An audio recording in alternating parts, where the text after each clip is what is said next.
Hey, what's going on, family? We're talking about how to find property value, right? It's real simple. They do what's called comps. You want to compare. Comps means compare.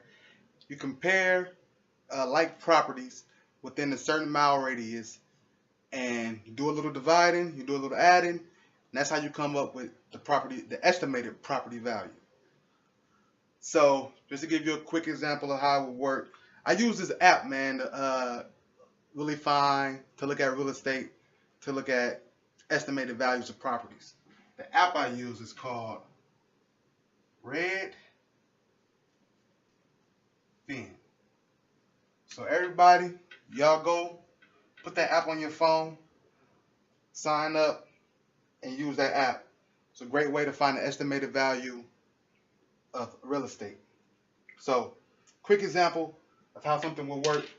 Would normally 9 times out of 10, when you're talking about finding the value, you want to look at the year the house was built compared to another year a house was built. So let's just say H1, house 1 versus house 2. Let's say this house was built in 1960 and this house was built in 1966. And you want to look at square footage. So let's say this house has 2,300 square feet and this house has 2,500 square feet.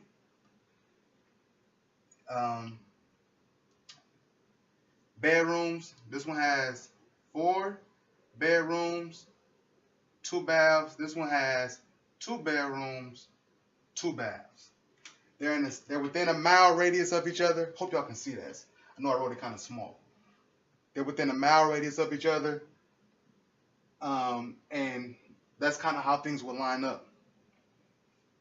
Use a real life example so y'all can understand a little bit more. In a community that I know of, 3 houses. Let me go. I'm on Redfin. I don't know.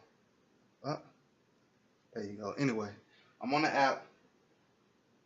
And so we're going to look at houses in a certain community. Houses that have been sold within the last 6 months of each other is what you want to compare them to. So let me work on this real quick. So if I'm looking in this community that I'm looking at, house number 1 sold for $125. House number 2 sold for $140. House number 3 sold for $145,000. You add them all up, you get a sum, and then you divide that sum. So let's do a little bit more math. Use my other phone.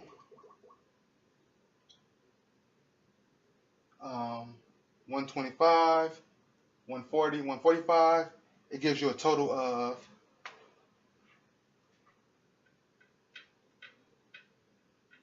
$410,000. You divide that by the number of houses that you added, which would be 3. I'm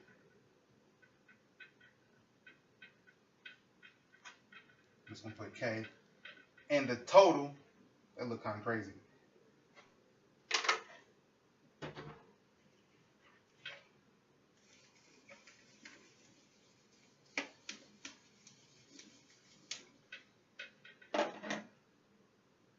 You're gonna get 136,000.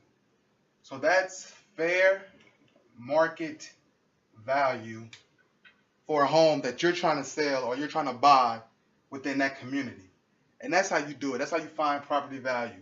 There's a lot of other stuff that we could go into about how to find, about